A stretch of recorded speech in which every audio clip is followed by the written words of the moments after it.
Hey guys, welcome back to our channel. और आज हम जा रहे हैं एमबीके मॉल और उसके आसपास वाले एरिया को डिस्कवर करने।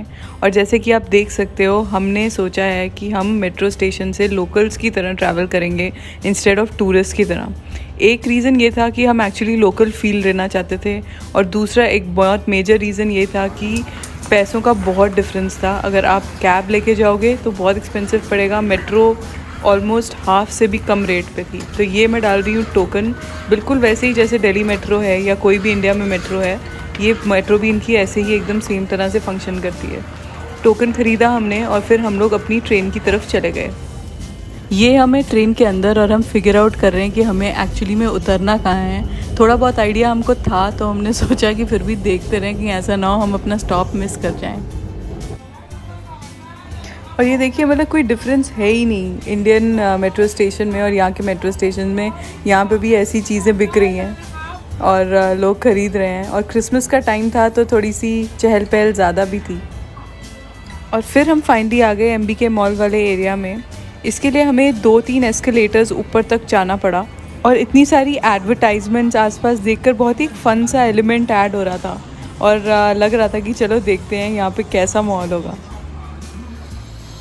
और ये थी हमारी लास्ट एस्केलेटर, जिसके बाद एमबीके मॉल का एरिया फाइनली शुरू हो ही गया। और ये अंकित आगे आगे जाके शूटिंग कर रहा है। और आप आसपास देखिए, एकदम ऐसे नहीं लग रहा जैसे साइबर हब में घूम रहे हो। काफ़ी अच्छा एरिया बना हुआ था, लेकिन डेफिनेटली गुड़गांव से ज़्यादा क्लीन था। तो welcome to the very famous MBK mall guys. कितना सही बना हुआ है ना, मतलब बहुत अच्छा लग रहा था देख कर कि देखते अब आगे अंदर क्या होगा। क्योंकि हमने इतना सुना है ना इस मॉल के बारे में अपने फ्रेंड से कि यहाँ पे इतनी रीज़नेबल चीज़ें मिलती हैं और इतनी सुंदर सुंदर चीज़ें मिलती हैं। तो मैं तो बहुत एक्साइटेड थी देखने के लिए कि आखिर देखते हैं क्या मिलेगा। और जैसे किसी भी और मॉल की एंट्री होती है, एंट्री एकदम सेम थी। वही सिक्योरिटी चेक था और वही गार्ड्स खड़े थे। एंड पहली शॉप जो हमने एंटर करी वो डेफिनेटली इलेक्ट्रॉनिक्स की थी, क्योंकि थाईलैंड के बारे में इतना सुना है, इलेक्ट्रॉनिक्स काफ़ी रीज़नेबल थे। तो ये सब थे। PS4 काफ़ी अच्छे रेट पे मिल रहा था, मतलब काफ़ी सही डील्स थी। इन्होंने पार्टी पैक्स बनाए हुए थे क्रिसमस के टाइम की वजह से, सेल्स ज़्यादा अच्छी थी। मतलब कंसोल के साथ इतनी अच्छी अच्छी गेम्स फ्री मिल रही थी। फिर हम आए कैमरास के सेक्शन पे। कैमरास पे भी काफ़ी ऑफ था, और DSLRs भी इंडिया के हिसाब से काफ़ी रीज़नेबल थे।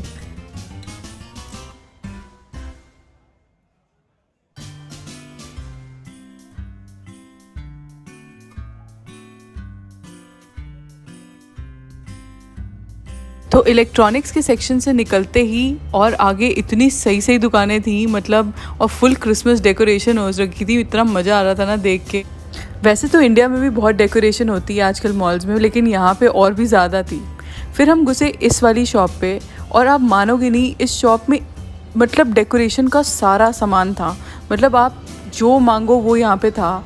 पार्टीज़, किसी भी टाइप की इवेंट, किसी भी टाइप का ओकेजन, सब चीज़ के लिए कुछ ना कुछ डेकोरेशन थी। मैं तो बहुत एक्साइटेड हो गई थी यहाँ के। मतलब सोचो, अलग से बोज़ का ही सेक्शन है, यहाँ बोज़ ही बोज़ हैं सिर्फ। फिर यहाँ बलून्स ही बलून्स थे, और बहुत अच्छे से सेग्रीगेट करा हुआ था सब कुछ। और ये वाले बलून्स देखिए कितने सुंदर लग रहे हैं। और पार्टी के लिए जो पैक्स होते हैं ना, जैसे आपको अगर रिटर्न गिफ्ट्स देने हैं या बर्थडे के लिए गिफ्ट देना है, उसके लिए इतनी वैरायटी थी, अलग अलग टाइप के बॉक्सेस। मतलब आली एक्सप्रेस में जो मिलता है ना, वो यहाँ पे एक्चुअली में रियल में देखने को मिल रहा था। और बहुत सुंदर था यार सब कुछ। और अगर रेट्स की बात करें तो मैं ये कहूँगी कि मैं ये भी नहीं कहूँगी कि बहुत ही ज़्यादा चीप था, लेकिन मैं ये भी नहीं कहूँगी कि बहुत एक्सपेंसिव था। समवेयर इन द मिडल, जैसा आपको शायद अमेज़ॉन पे भी मिले, लेकिन वैरायटी इतनी ज़्यादा थी, ये अमेज़ॉन पे हमको नहीं मिलती। और ये देखिए, रिटर्न गिफ्ट्स के लिए कितने सुंदर सुंदर वो हैं कार्डबोर्ड के बॉक्सेस। और ये पेपर बैग्स भी बहुत क्यूट लग रहे थे। और ये रहा इनका प्राइस, अगर आपको दिख रहा होगा तो काफ़ी रीज़नेबल ही थी चीज़ें, मतलब अफोर्डेबल। और ये वाले बैग्स भी कितने सुंदर लग रहे हैं ना। ये तो बॉक्स की तरह था, रेड वाला। पर ये ज़रूर है कि हमने ना एमबीके मॉल के लिए बहुत ही एक अलग सी इमेज बनाई हुई थी कि शायद बहुत ही ज़्यादा चीप रेट पे मिलती होंगी चीज़ें। ऐसा भी नहीं था। मतलब अब एक बैग जैसे आप ये वाला देखिए तो ये अराउंड 200 रुपीज़ का बैग था, तो मतलब आर्चीज़ वाले रेट्स कह सकते हो इनके थे।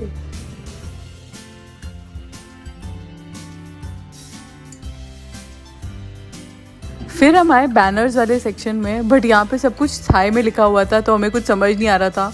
लेकिन थोड़ी सी आगे जाके हमने फिर ढूंढने की कोशिश करी कि क्या कुछ ऐसे हैप्पी बर्थडे टाइप मिल जाए तो बढ़िया रहेगा। और ये देखिए मुझे इतनी क्यूट सी चीज़ मिल गई, ये ना फ्रिज मैग्नेट टाइप हैं जिन पे आप चॉक से कुछ भी लिख सकते हो। उसके बाद आया ग्रीटिंग कार्ड्स का सेक्शन। यहाँ पे देखिए कितनी वैरायटी है, हम तो खुद ही कंफ्यूज हो गए थे कि हम क्या लें और क्या ना लें, क्योंकि इतना कुछ था देख कर लेने के लिए। और उसके बाद आया वही ABCD और नंबर्स वाला सेक्शन जहाँ पे आप एज और जो भी आपको लिखना है उसका बलून ले सकते हो। एंड ये भी कुछ चीज़ें थी, ये तो हमें समझ ही नहीं आई कि थी क्या, ये शायद उनका कुछ स्पेसिफिक था लोगों के हिसाब से था। बट इतना कुछ था ना कि मतलब देखकर बहुत अच्छा लगा कि हमारे पास भी ऐसी शॉप्स होनी चाहिए जहाँ पे आप एक जगह जाओ और आपको सारी डेकोरेशन मिल जाए। बट हाँ, थोड़ी और रीज़नेबल होनी चाहिए मेरे हिसाब से।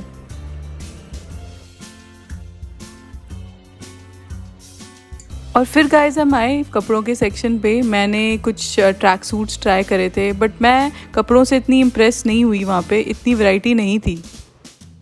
MBK मॉल से हम फाइनली निकल गए दूसरे मॉल्स को एक्सप्लोर करने। यहाँ पे काफ़ी हाई एंड मॉल्स भी थे, तो हमने सोचा चलो वो भी देख कर जाते हैं कि वहाँ एक्चुअली में क्या है क्या नहीं है। और ये है एंट्री पैरागॉन मॉल की। देखिए कितनी सुंदर लग रही है ना, ये डियोर की पूरी उन्होंने करी हुई थी क्रिसमस की डेकोरेशन, और कितना सुंदर लग रहा था, काफ़ी डिफरेंट था।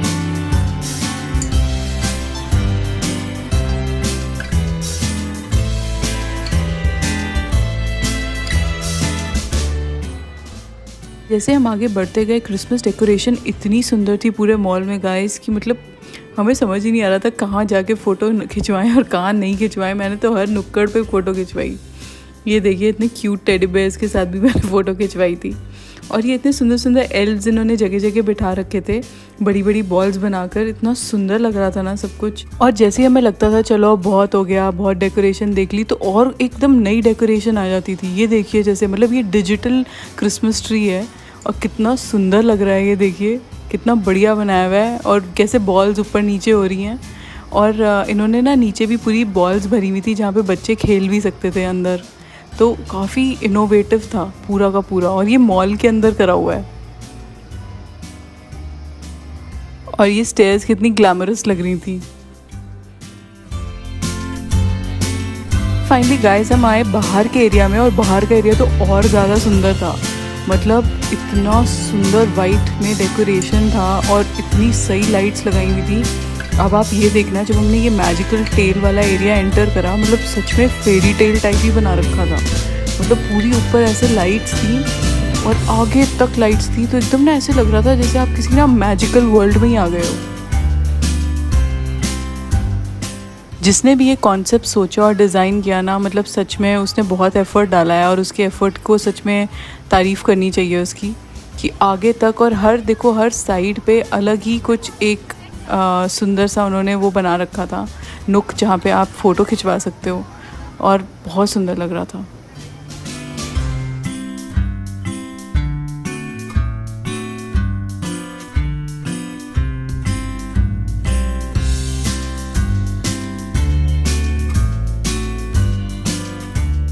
डेकोरेशन से एकदम ओवरवेल्म ही हो गई थी।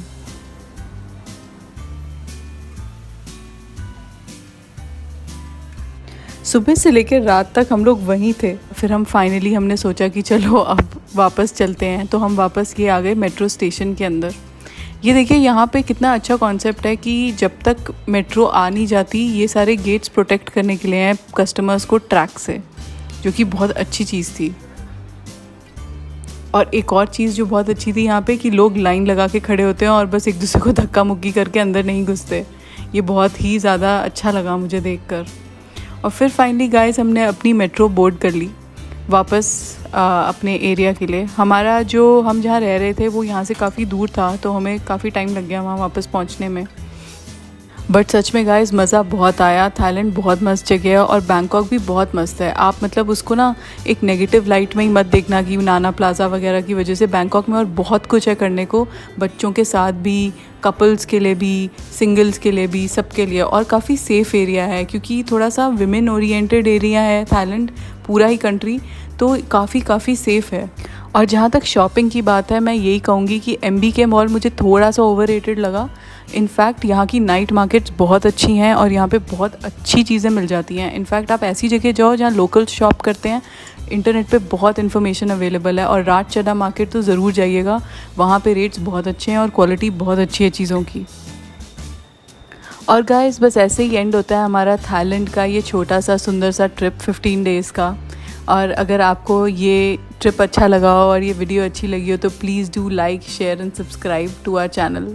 एंड बस थैंक यू।